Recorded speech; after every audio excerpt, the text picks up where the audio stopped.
Hello, I'm Hazem Seeker. This is Counting the Cost on Al Jazeera, your weekly look at the world of business and finance. This week, Oil Alliance. It is the first global crude supply pact in 15 years, but is the market facing a new challenge just as OPEC and 11 other oil nations put aside their differences? Brazil is pushing through what the UN calls the toughest austerity package in the world. We'll take a look at what impact a 20-year freeze on public spending is having on the country's underfunded health services. Plus, we'll look at the last generation born in the 20th century, the Millennials. Find out how they could change the way we work in the future.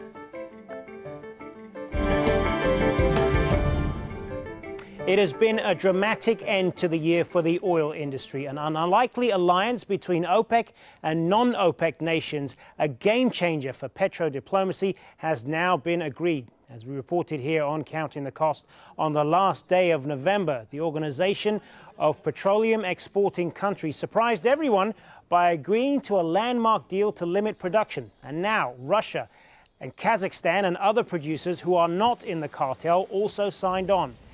And what's helped forge this? Well, there's too much oil in the market and they're looking to bring supplies down to get prices back up. Here's the breakdown. 11 producers outside OPEC will reduce output by 558 billion barrels a day. Russia will make the bulk of those cuts. Already OPEC producers agreed to cut production by 1.2 million a day. So overall, come January 1st, countries that pump 60% of the world's oil will take 1.8 million barrels of oil per day out from the global supply. That's about 2%. But there is more to the oil market than supply. Slowing demand could also be a challenge. Analysts say it could rise to its slowest pace since 2014. Emerging economies aren't consuming oil like they used to, and higher US interest rates, along with higher prices at the pump, could also hit demand. Well, joining us now from London to talk more about this is Richard Mallinson, partner at Energy Aspects. Thanks very much for being with us, Richard. So let's start with demand then, because we've been talking quite a lot lately about supply, but I'm just wondering what your outlook is on demand and how this is going to affect this particular deal. Well, global demand is still looking healthy. It's slowed down from the bumper rates of 2015, but we're growing by over 1 million barrels a day this year, and I think we'll grow by a similar amount in 2017. We will see some effects at the margins if oil prices continue to rise, but the main drivers here are the expanding middle classes in Asia and countries like India, and that demand is relatively inelastic. It's going to come even at higher prices. There is the issue as well as to whether OPEC members as well as non-OPEC members will stick to these targets that they've agreed on, because they have a patchy record on this in the past. So there's some doubt, isn't there, as to whether these cuts will materialize. Do you think they will? That's exactly true. You know, the history of compliance isn't amazing, and I think the market would be foolish to think that we'll get everything that's been promised in terms of cuts. But I think we will see a reasonably good level, in particular from Saudi Arabia, the other GCC countries. I think they'll live up to their commitments. And the other thing to highlight, when you look at historical comparisons, on previous occasions, there was a lot of spare capacity in these members. So if a country decided not to honour its commitments, it could actually increase output and take market share from the countries that did cut. At the moment, pretty much every OPEC member is pumping at capacity apart from Saudi Arabia, limiting that option for cheating, for increasing capacity, even if countries don't make all the cuts they've promised. So what's this going to mean then for shale producers, particularly in the US? If prices continue to go up, at what point do they start looking to ramp up their output, and what price is going to hit before that happens? We're already seeing US producers adding rigs. They've been doing that for a few months, and that process is likely to accelerate. Now WTI is back above $50 and the outlook is more positive. We expect that US shale production will return to growth next year. It'll add some output and it'll offset some of the declines elsewhere, but we don't think that's going to be enough to keep the market in balance. We still think that next year, overall, we're going to be drawing from stocks rather than adding to them, even with higher US output. So what's this going to mean then for consumers? Prices at the pumps, heating bills, should we expect higher prices for those things now? I think inevitably it is going to push through into consumer prices. You know, we're seeing already increases as it feeds through, as oil prices have risen in recent weeks, and I think that's likely to continue as global prices go up. The other thing that's having a big impact is the strength in the dollar, in particular because global oil is priced in dollars, but retail consumers are paying in local currencies. So if we see the US Fed raising interest rates over the course of next year as it's expected to, that's likely to add to the effects of rising oil prices. So given all of that then, are we looking at a new era then for oil? I mean, you talked there about the strong dollar, and now we have this deal between the OPEC and the non-OPEC members. Are we entering a completely new phase now for oil? Well, I think it's always risky to try and classify eras. I think the point is the last couple of years, oil prices have been too low to produce enough oil in the future. In the short term, we've been oversupplied, but the problem has been we haven't been investing enough to meet future demand. They're now going to rise up to levels that do encourage more investment. The question is if along the way we're going to have a sharp price shock. And actually, I think Saudi Arabia, the OPEC members, in part, of course, they wanted to get higher revenues, they wanted to balance their own budgets, but I think they are also worried about the market remaining undersupplied, underinvested, and actually creating a shock later in the decade. So the question is, how high do we need to go to bring investment back outside of the US? I want to ask you as well about the news that the announcement that Rex Tillerson, the CEO of ExxonMobil, has been put forward as the next U.S. Secretary of State. Big question as to whether he will end up filling the job because of his ties to the oil industry and Russia, contentious issues in the U.S. already. But I just want to get your view on that. What do you make of that decision? Well, I think Trump has made some interesting nominations so far. You know, he's clearly trying to pick people outside of the Washington circle. Tillerson, at the head of a huge oil company, has a lot of experience of negotiating deals internationally. That's what his backers and supporters will point to. But there are growing concerns about Trump's position vis-a-vis Russia, in particular with, you know, these leaked documents suggesting there was Russian hacking behind some of the pre-election activity. And I think that's setting up for quite a difficult nomination in the Senate. People are going to want to ask questions over the overall position of Trump and Russia, and I think they'll do it in terms of the Tillerson hearings. Richard Mallinson, thanks so much for joining us.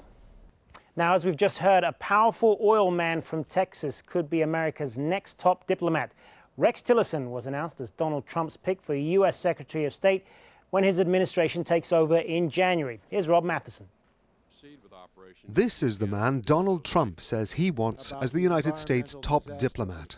Rex Tillerson has no political experience, but he has done deals around the world as chief executive of oil giant ExxonMobil. Donald Trump may again be throwing U.S. political convention into disarray. It is certainly surprising. Usually you look in the Secretary of State for someone who has some level of diplomatic experience, perhaps some foreign service experience. This choice would not reflect that. This would be very much a corporate choice. Tillerson is said to be on good business terms with Russia's President Vladimir Putin, and he's been honored in the Kremlin with a civil award. ExxonMobil is reported to have billions of dollars in Russian oil contracts, some of which are subject to U.S. sanctions. Donald Trump has criticized accusations that Russian hackers accessed Democratic emails in a bid to help him win the presidency. Critics say Tillerson's global business relationships could blur the line between U.S. commercial interests and diplomacy. Well, he's made extensive oil and gas deals with Russia. That's the main area of economic interchange between Russia and the United States, centers on the energy sector. And so the fact that Tillerson has negotiated those sorts of energy deals with Russia, I think, speaks to some of the things that Trump would like to do. John Kerry, the current U.S. Secretary of State, and his predecessor, Hillary Clinton, are both long-term politicians. Clinton has been criticized for her links to corporate America. Her predecessor, Condoleezza Rice, served on the boards of several corporations before becoming Secretary of State, as did James Baker and Robert Gates. Both Gates and Baker are said to have suggested Rex Tillerson for the role. Trump's decision may put his administration again on a collision course with senators. The Senate Foreign Relations Committee has to confirm Tillerson's appointment.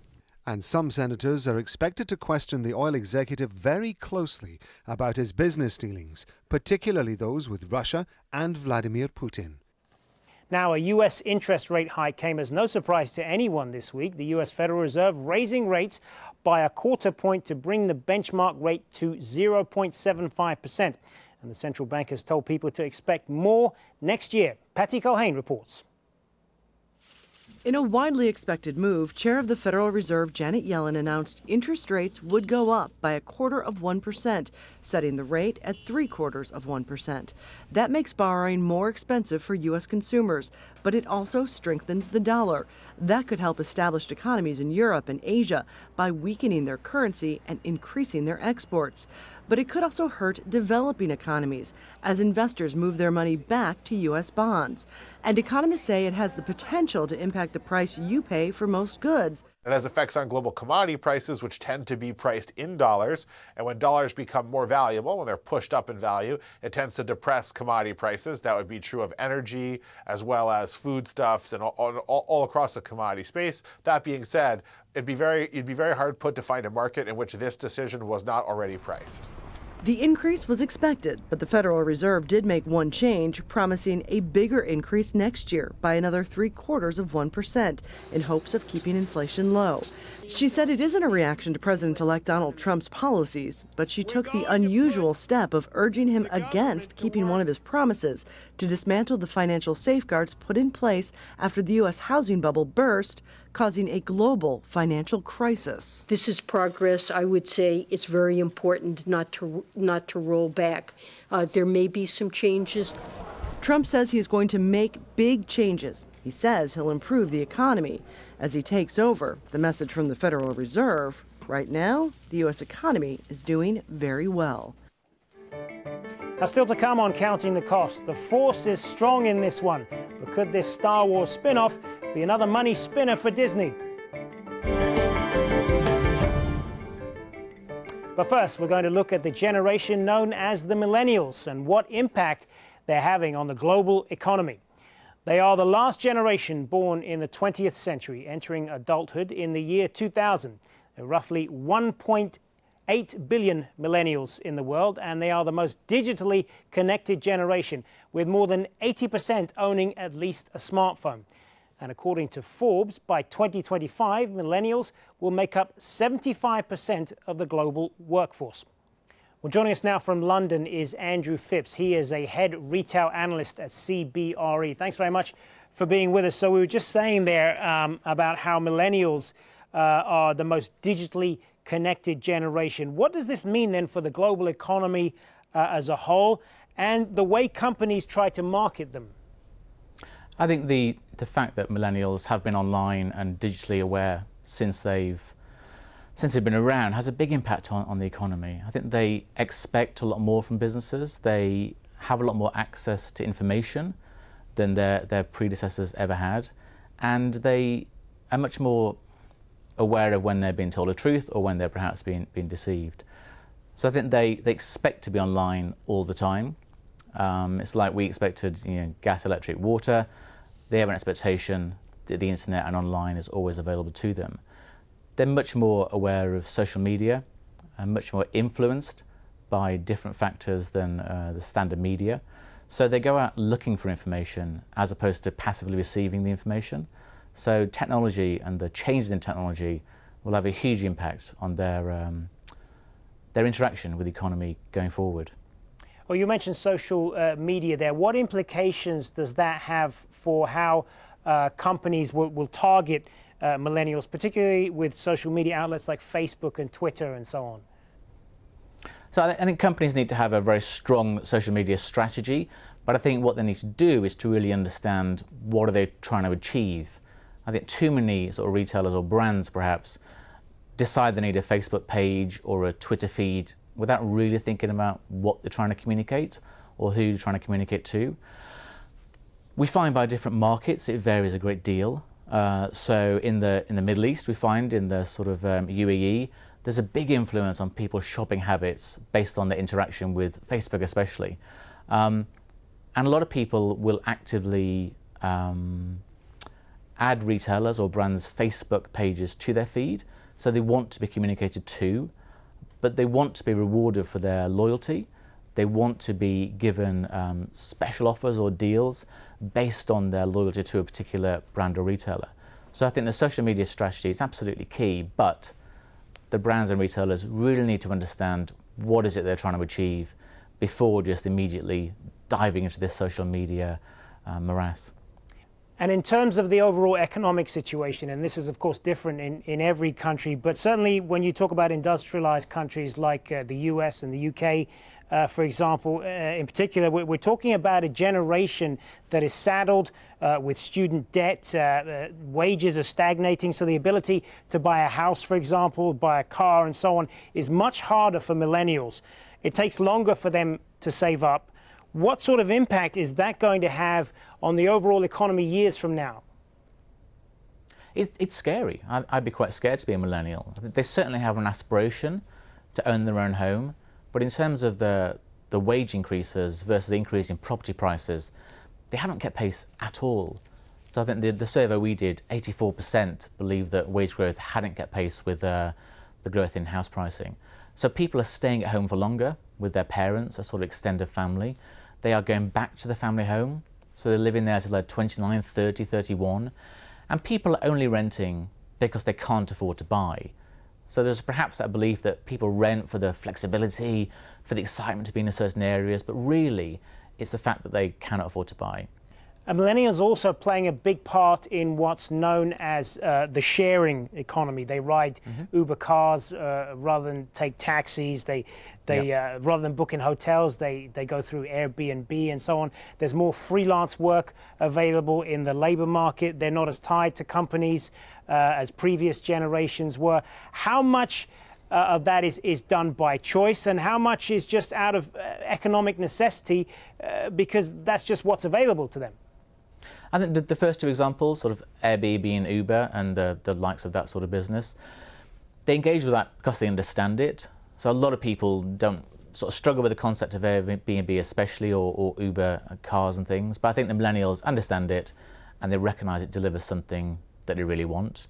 I think in terms of the job market, again, when surveyed, the majority of them would rather work for a small number of companies throughout their careers. But I think they understand that the job market is a lot more fluid, a lot more flexible, but it's not necessarily something they aspire to engage with out of choice. We saw that there's a lower number in terms of wanting to work for themselves than we expected, so only around sort of 20%. But again, in the Emirates, it was around a third. So there's more engagement with wanting to be entrepreneurial in the Emirates states than we found in sort of Western Europe and the States. Well, you talked earlier about how difficult it is for this generation, millennials not being able to buy a house and so on.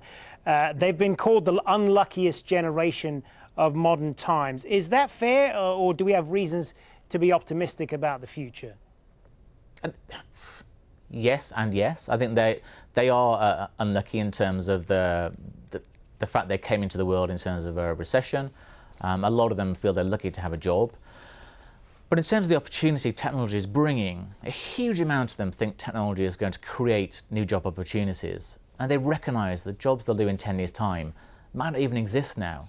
So they're far more aware and engaged by the fact technology will change, and they accept that. Whereas older generations, they're used to technology in terms of television, telephone, mobile, computing. That's as far as they'll go. But for the millennials, they know in the next 5, 10, 20 years, there's going to be seismic changes, but that excites them, and they know that that's going to bring opportunities. Now, Brazilians have been on the streets protesting this week. They're angry over the Senate's approval of a 20-year freeze on government spending. The UN has called it an attack on the poor and the most socially regressive austerity package in the world.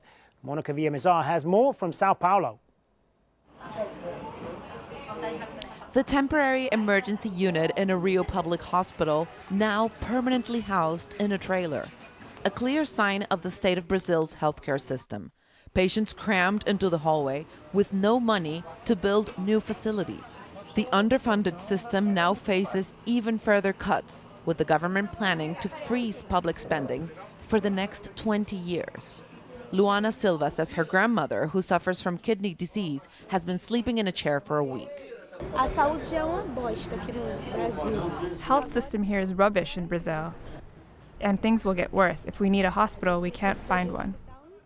With the spending cap, I would say we'll be committing a genocide. I hope Congress doesn't approve the austerity measures because we are already facing a public calamity.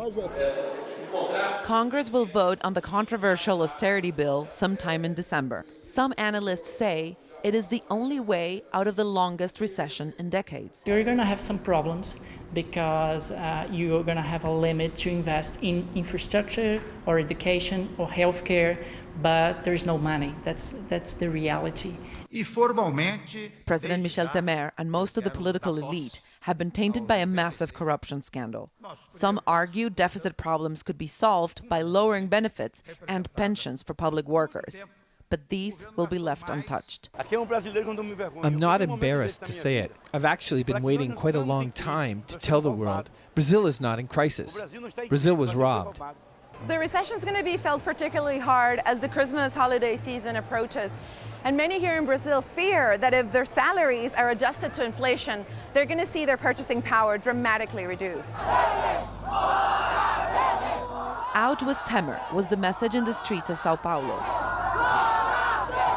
President Michel Temer's low approval rating has sunk even lower. He replaced Dilma Rousseff 6 months ago after she was impeached. Now these people are calling for his impeachment.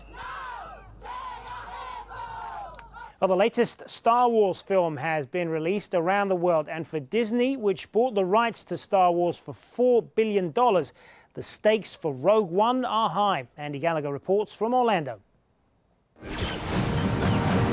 It may take place in a galaxy far, far away, but for the Disney Corporation, much is at stake for the latest Star Wars release. Unlike past films, Rogue One is a spin-off billed as a Star Wars story, but it represents the corporation's hopes to build an even bigger franchise both on and off screen. Here in Orlando, major new attractions including rides, stage shows and exhibitions are already open. We're thinking about it. But that's just the start of bigger plans. We'll soon be transporting our guests to some of the most anticipated worlds from one of our most treasured franchises, a story that translates across time and place, of course, Star Wars. It's all part of a marketing strategy that incorporates the new film and the wider Star Wars universe. And for Disney, it's a gamble. Attendance at its theme parks is down in part due to higher ticket prices and fewer foreign visitors. And the corporation's TV interests are also losing viewers and profits. I think it's making the executive leadership look like geniuses. But economist Sean Snaith says Star Wars may be Disney's best investment. Yeah, they haven't even really dug deeply into merchandising and theme parks. And here in Orlando, we saw tremendous success with Harry Potter at Universal Orlando Resort, and I think this is something on par with that, if not exceeding it in terms of potential. That potential already brings in millions of dollars in merchandising, but Rogue One is risky in other ways. It's a prequel, so we already know how it ends. I am C-3PO, human-cyborg relations.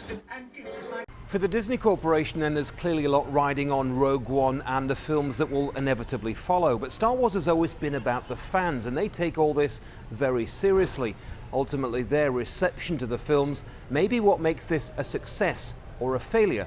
For Disney, Rogue One is a bold departure from previous films, but if it's successful, it may determine the future of the brand and the company for years to come. And that is our show for this week. There's more for you online at aljazeera.com/CTC. That'll take you straight to our page, which has individual reports, links, and entire episodes for you to catch up on. You can also get in touch with us by tweeting me at HazemSeeker, and do use the hashtag AJCTC when you do, or drop us an email. Counting the cost at aljazeera.net is our address. That is it for this edition of Counting the Cost. I'm Hazem Sika from the whole team here. Thanks for joining us. The news on Al Jazeera is next.